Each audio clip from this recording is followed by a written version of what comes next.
বাংলাদেশের সামনে এখন দুটো গুরুত্বপূর্ণ বিষয় আছে। এক, আমাদেরকে মোকাবেলা করতে হবে তিনটা বড় শত্রুর বিরুদ্ধে: পতিত ফ্যাসিস্ট সরকার আর তার দেশি বিদেশি দোসররা। তারা প্রতি মুহূর্তে জনগণের অভ্যুত্থানকে ধ্বংস করার চেষ্টা করছে।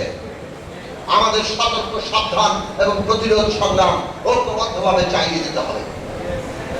আমাদের দ্বিতীয় কাজ করতে হবে, এই পতিত ফ্যাসিস্ট সরকার এবং তাদের দেশি বিদেশি দোসররা পুরো রাষ্ট্রযন্ত্রের মধ্যে, দেশের রাষ্ট্র ব্যবস্থাপনার মধ্যে, এমনকি সমাজের রন্ধ্রে রন্ধ্রেও বিভাজন তৈরি করে তারা যেভাবে ঘেরে বসেছিল, তাদের লোকজনকে দিয়ে সমস্ত রাষ্ট্রকে একটা দলীয় বাহিনীতে একটা পদনষ্ট করা একটা প্রতিষ্ঠানে পরিণত করেছিল।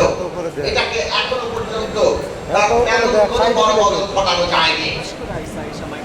কাজে এই রাষ্ট্র ব্যবস্থা তার গণতান্ত্রিক রূপান্তর ঘটানো এবং এর যে পাল্টা নানান রকম অন্তর্ঘাত তৈরির যে সম্ভাবনা, সেই সম্পর্কে আমাদের সতর্ক থাকতে হবে। এবং তৃতীয়ত, বাংলাদেশে এই ফ্যাসিস্ট সরকার রাষ্ট্র ক্ষমতা ব্যবহার করে কতিপয় নিজেদের ভাই বেড়াদার আত্মীয় স্বজন তাদেরকে দিয়ে যেইভাবে ধন সম্পদ লুট করেছে।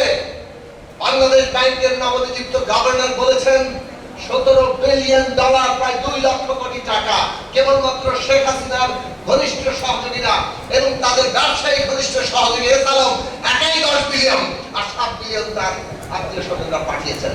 তার কাছে তথ্য না থাকলে তিনি একটি বিদেশি গণমাধ্যমে এই কথা বলেন না। গত কয়েকদিন ধরে মিডিয়াতে ঘুরছে, বিভিন্ন সোশ্যাল মিডিয়া এবং জায়গায়, যে বাংলাদেশ থেকে অন্তত 93 বিলিয়ন ডলার, কোন কোন হিসাবে সেটা 100 বিলিয়ন ডলার ছাড়িয়ে গেছে, যে এই টাকা পাচার হয়েছে। যেই দেশে জিডিপি হচ্ছে 500 বিলিয়ন ডলার, সেই দেশে 100 বিলিয়ন ডলার যখন পাচার হয়, তার অর্থনীতি কতটা ফোকলা করে দিয়ে যায় তারা, এটা আমরা সহজে অনুমান করতে পারি। কাজেই এই যে কতিপয় লুটেরাদের হাতে বিপুল পরিমাণ টাকা, এই লুটপাটকারী শ্রেণী তারা এখনো বহালে আছে, তবিয়তে আছে, এবং এরা বাংলাদেশের এই গণঅভ্যুত্থানের অর্জনকে ধ্বংস করার চেষ্টা করবে। এই তিন শত্রুর বিরুদ্ধে আমাদেরকে লড়াই করতে হবে ঐক্যবদ্ধভাবে। একই সাথে আরেকটি বিষয় খুব গুরুত্বপূর্ণ, যে এর বিরুদ্ধে সত্যিকার অর্থে যদি আমাদের লড়াই করতে হয়, আমাদের রাষ্ট্র ব্যবস্থার নতুন বন্দোবস্ত ছাড়া এটা কোনোভাবে সম্ভব হবে না। পুরনো বন্দোবস্ত এদের প্রত্যেককে টিকিয়ে রাখার নানান ভাবে সহযোগী। পুরনো বন্দোবস্তের যে কোনো অংশই ওই পুরনো কাকে, পুরনো নানান শক্তিকে আবারও পুনর্বাসিত করার চেষ্টা করবে। কাজেই নতুন রাজনৈতিক বন্দোবস্ত লাগবে।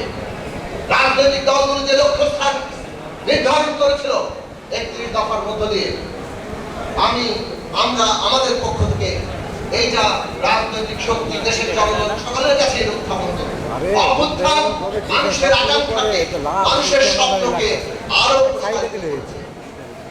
কাজেই আমাদের যে 31 দফা এবং অভ্যুত্থানের তরুণদের, সারা দেশের মানুষের যে স্বপ্ন আকাঙ্ক্ষা, যে নতুন একটা বাংলাদেশের যাত্রা, এই দুটোকেই আমাদের ধারণ করতে হবে। বাংলাদেশের মানুষের যে স্বপ্ন তৈরি হয়েছে, সেই স্বপ্নকে ধারণ করতে পারার চ্যালেঞ্জই বাংলাদেশের গণতান্ত্রিক রাজনৈতিক দলগুলো এবং সমস্ত গণতান্ত্রিক শক্তির সামনে বড় চ্যালেঞ্জ। সেইটা দাঁড় করিয়ে আগামী দিনে মানুষের স্বপ্নকে সত্যে পরিণত করতে হবে। 71 সালে লক্ষ প্রাণ তার রক্ত দিয়ে যে রাষ্ট্র পত্তন করেছে, সেই স্বপ্ন বাস্তবায়িত হয়নি। আবারও 2024 এসে অন্ততপক্ষে প্রায় 2000 তরুণ তাজা প্রাণ, ছাত্র শ্রমিক জনতা তারা প্রাণ দিয়েছে। 50,000 উপরে মানুষ আহত হয়েছে। শত শত ছাত্র তরুণরা তাদের চোখ অন্ধ হয়ে গেছে, পঙ্গু হয়ে গেছেন। এই সমস্ত আত্মত্যাগের মধ্যে যে লড়াই, 15 বছরে হাজার হাজার রাজনৈতিক কর্মী, লক্ষ রাজনৈতিক কর্মী, শত শত লোক গ্রেফতার হয়েছে, গুম হয়েছে, খুন হয়ে গেছে। এত কিছু আত্মত্যাগের উপরে মানুষের যে স্বপ্ন দাঁড়িয়েছে, এই স্বপ্ন অনেক বিশাল। তাদের স্বপ্ন আকাঙ্ক্ষাকে আমাদের ধারণ করে আগামী রাষ্ট্র নির্মাণে আমাদের যথার্থ পদক্ষেপ নিতে হবে। সেটাই রাজনৈতিক দলগুলোর সামনে এখন করণীয়।